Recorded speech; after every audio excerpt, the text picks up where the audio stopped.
All right, guys, we got even more massive signs of massive crypto mainstream adoption with the Visa and Uniswap news that just dropped. Plus, guys, Elon Musk gives his comments on the new spending bill that just came out. And the India Central Bank says that cryptocurrencies could cause the next financial crisis. Also, too, guys, the Donald Trump NFT is absolutely tanking. So, guys, you're definitely going to want to stay to the end of this episode because I've got all of this plus the top crypto news stories of the week that the mainstream media is definitely not talking about. Anyway, guys, let's go ahead. Let's get straight into it with the first story. Check it out, guys, from Cointelegraph. Uniswap to allow users to buy cryptocurrency using debit and credit cards. Users at a decentralized exchange will be able to use bank transfers to purchase crypto.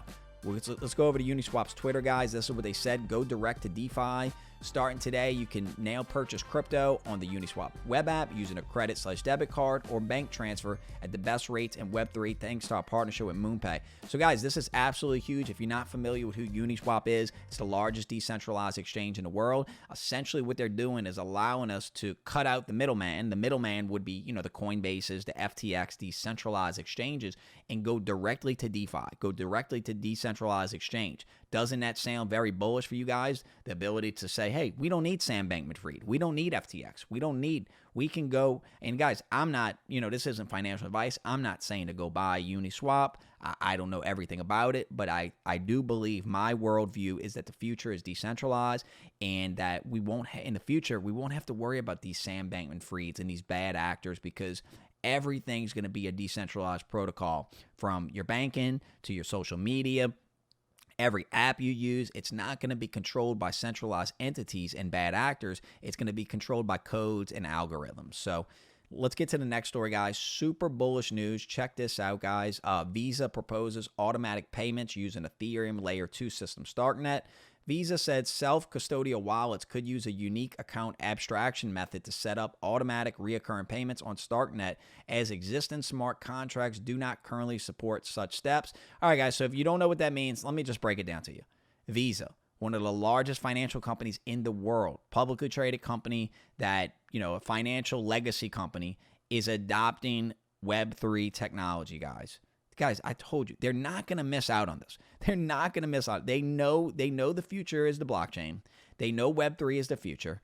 And if they do not adopt this technology in some form, Visa, MasterCard, all these legacy companies, they're going to go the way of Blockbuster.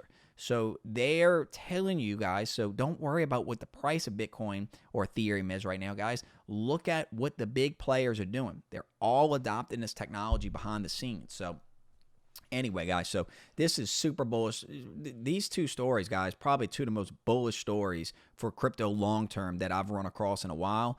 And check this out, guys. So this is from the Arab News. And I don't know who this princess is, guys, full disclosure, but Princess Reem Al Faisal, Web3, NFTs, and the metaverse are shaping the future of the internet. Princess Reem Al Faisal said the blockchain technology, which is for storing information in a decentralized way and keeping it more secure, is an upcoming knowledge. The princess said that she is fascinated by cryptocurrencies and Bitcoin, which she called the most amazing technology revolution. That's right, guys. So you're hearing it. So don't worry about what our mainstream media is saying. Don't worry about what's happening just in this country, guys. Crypto and blockchain, Web3, this is worldwide technology, guys. And, whether America wants to adopt it or be the leader in this technology, it doesn't matter. It's happening whether we like it or not.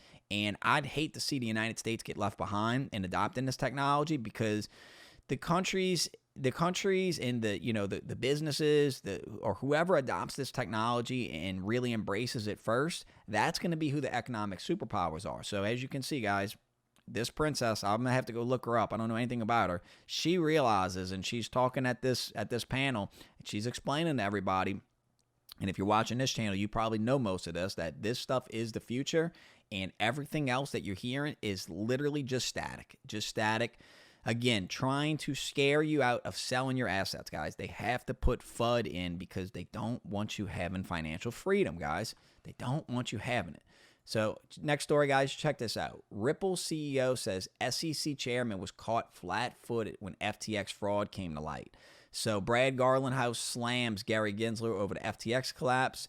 Gensler is trying to spin the FTX blow-up as a cautionary tale about the crypto Wild West, but where was the SEC? when Sam Bankman-Fried was funneling FTX customer funds to his Alameda Research trading house to finance risky bets and lavish lifestyle. Wow. It's ridiculous and frankly shameful that the chair, Gensler, was touting the SEC's enforcement actions as the cop on the beat. And he met with Sam Bankman-Fried multiple times, but was caught completely flat-footed when an alleged fraud finally came to light. So, guys, Brad Garlinghouse and XRP have been investigated by the SEC for a while now, and you can imagine his frustration that they're hammering XRP, calling them a security, calling them centralized, and what have you.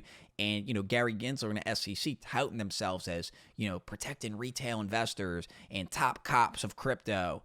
Meanwhile, they were meeting regularly with the biggest scammer in the world, the biggest financial fraud ever committed in this country. And how can that be, guys? How could that be unless they were in on it? How can either Gary Gensler is 100% incompetent or he's corrupt and evil? Perhaps both. But how could this happen? The SEC needs to be disbanded at this point, guys. We cannot trust them. And, I can't wait for this XRP law. I hope XRP wins this lawsuit. I can't wait for it to get over. And I think that when it does finally get over, I do think XRP is going to win. I've said this before, and I've talked to people, guys. I've talked to people on this channel that's told me, oh, this lawsuit's going to be over real soon. I've said that. If you follow this channel, I've said that for a long time now. I do not think this lawsuit is, guys, they want to hamstring this technology. They do not want the retail having this technology, guys. They want to control it. They want to use centralized entities like FTX to control and hamstring this technology. Why? Well, that's for another episode. Next story, guys. Vitalik Buterin says XRP is completely centralized. Ripple CTO reacts. Buterin said XRP hasn't apologized for writing the U.S. government that Bitcoin and Ethereum were Chinese-controlled assets. So Vitalik Buterin, the founder of Ethereum, says that apparently XRP said that Ethereum and Bitcoin are Chinese-controlled assets. That's news to me, guys. Let me know in the comments. Is there any validity to this? Frankly, at this point, guys, I do not trust Vitalik Buterin at all. He's a partner with the World Economic Forum. He's openly said, you can go search his Twitter. He's openly bragged on Twitter about attending World Economic Forum events. So I don't trust anyone that has a cozy relationship with the World Economic Forum. That's just the way it is. Next story, guys. Check this out from Yahoo Finance. Retail-owned Bitcoin supply reaches all-time high. So, guys, before I show you, if you had to guess, what percentage of the entire supply of Bitcoin is held by retail, and what percentage of supply is held by big institutions? I want you to really think of a number in your head. So what percentage of Bitcoin is held by retail, and what percentage is held by institutions? The number might surprise you. I'm going to show you what it is. Check this out. And this is from Yahoo Finance, guys. The share of Bitcoin supply owned by retail investors has reached an all-time high of around 17%, according to blockchain research firm's Glassnode. So, guys, we can see on-chain metrics showing that retail only holds 17% of the Bitcoin total supply. Guys, this is an all-time high.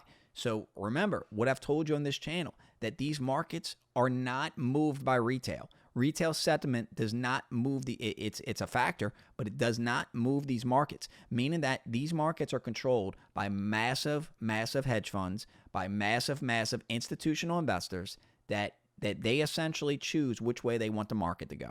And what they're doing is using algorithms and AI to trade these assets, to short these assets, to make money all the way up. So they're making money the whole time.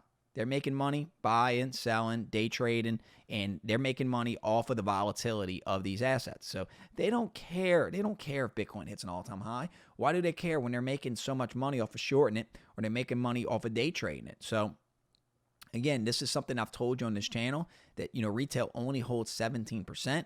So so when you see people, you think a bunch of kids on Robinhood actually control these markets? No.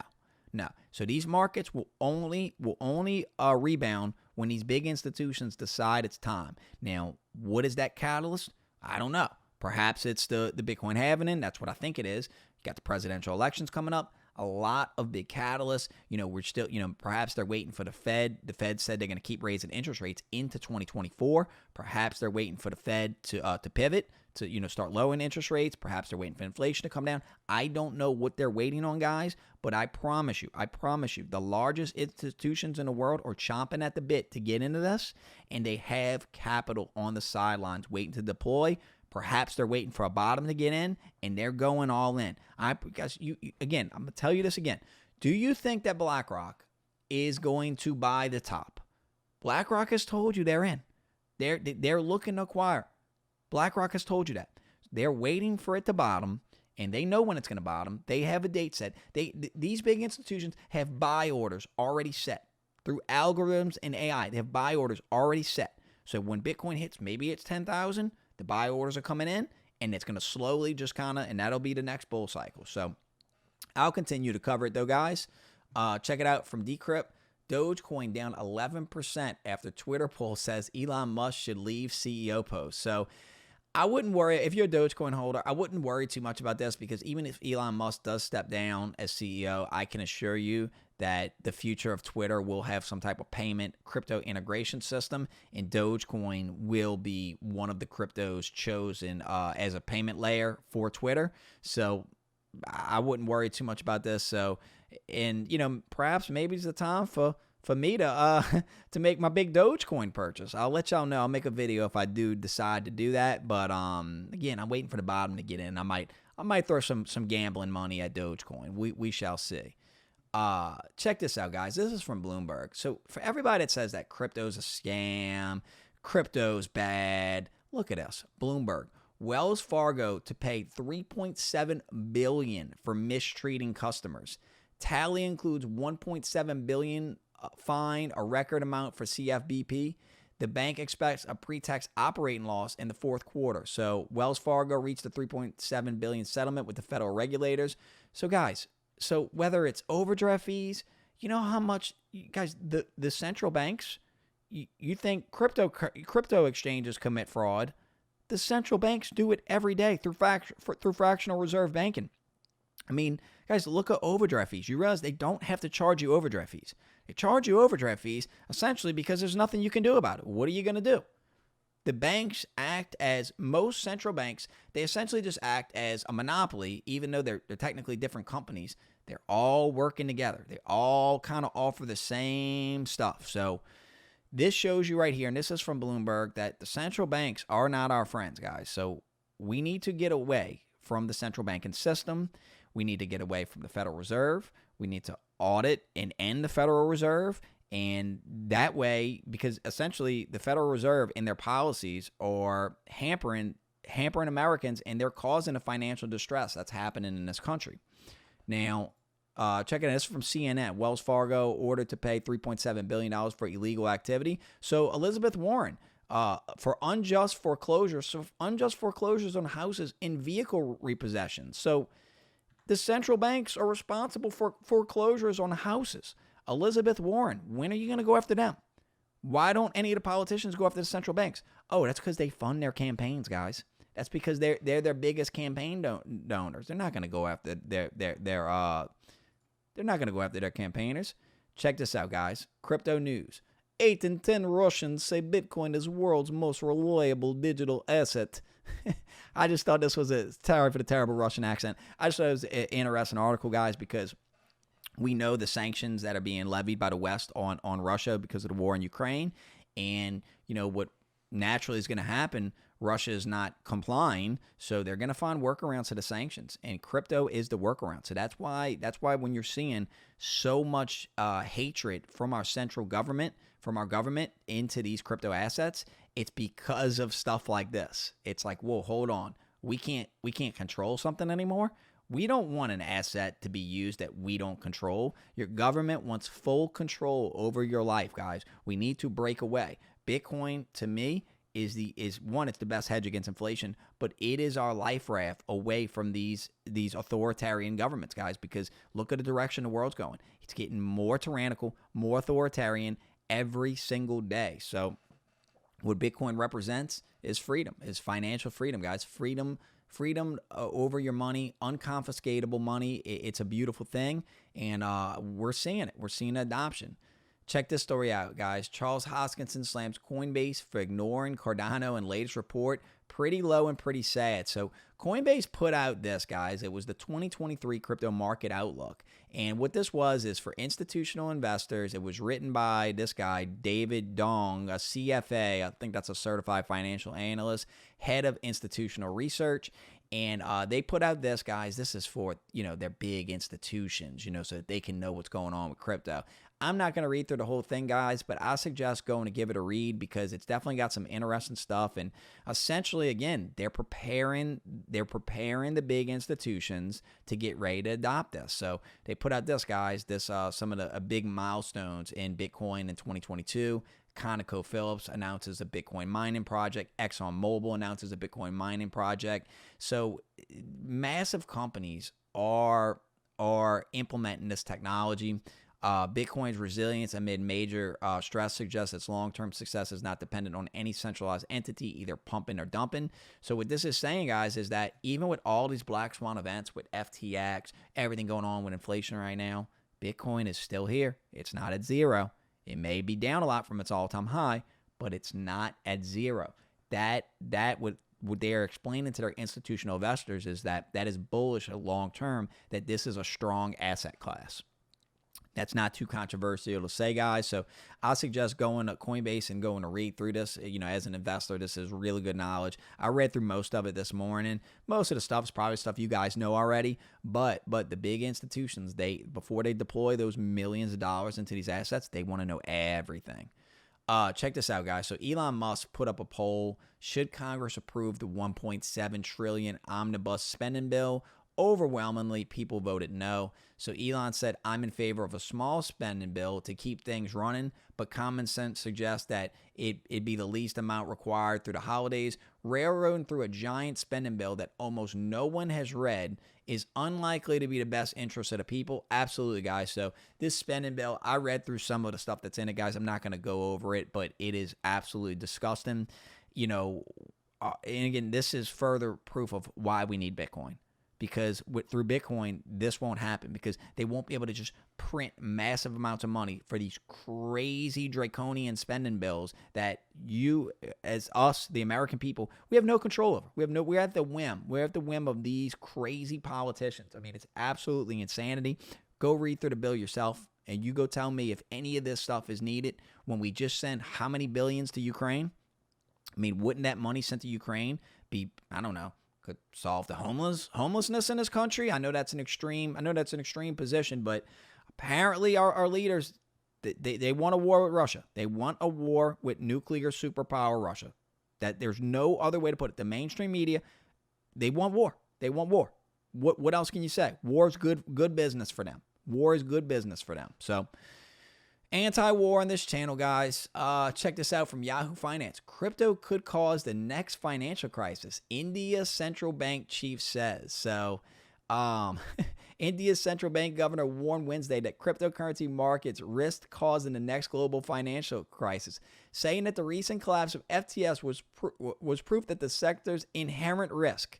So, a central bank is warning that cryptocurrency could cause a financial crisis. And he alludes to the FTX situation as justification for that, where anyone with a brain realizes that FTX was criminals. It had nothing to do with cryptocurrencies. Guys, they didn't even own Bitcoin. They were selling people fake Bitcoin. It has nothing to do with crypto. And so if you wonder why is India saying this? Why is it India's central bank is saying this? Well, this is why. Check it out. What is the digital rupee? How is it different from cryptocurrency? So the Reserve Bank of India is set to launch a pilot of its CBDC, central bank digital currency, which is categorized as legal tender in a digital form. So what he's saying is crypto that's not controlled by the government is bad, but they can launch their CBDC, which is essentially just crypto controlled by the central banks. Guys, could it be any more clear? They want control over your lives. They want control over what you do so that they can tell you that if you're a bad citizen, you can't spend money. If you don't go with the current thing, then they could just turn off your money. Because if they turn off your money, they know they're going to get you to comply. That's what this is about. This is not about safety. It's not about retail safety. It is about compliance. Anyway, next story, guys. I'm going to leave y'all with this. So the Trump NFT tanking as hype dies down. Floor down 70%. The floor for the former president's Polygon-based NFT has dropped 74% since peaking on Saturday. So yeah, guys, so we've covered this on this channel. The floor is absolutely tanking. Let's go see what the cheapest one is. $234. But Kevin, if you bought it for $99, you still over doubled your money. That's true. That's true. But like I told you in the last episode, you don't want to get holding the bag on this one, guys, because I don't. Guys, what if Trump dies? Seriously, what if Trump dies? Then essentially, well, maybe it'll skyrocket if Trump dies. But then essentially all the utility of the project's gone because no Zoom calls, no golf meetings with them. But if you made money on this project, guys, you know, when it just a fun fact, if a crypto or an NFT ever 8x's, 9x's, whatever this thing does, take profits. Anyway, y'all, I'm Classic Kev. You made this far in the video. Man, drop me a 100 emoji in the comments. Thank you so much for watching, y'all. I'm out, y'all. Peace.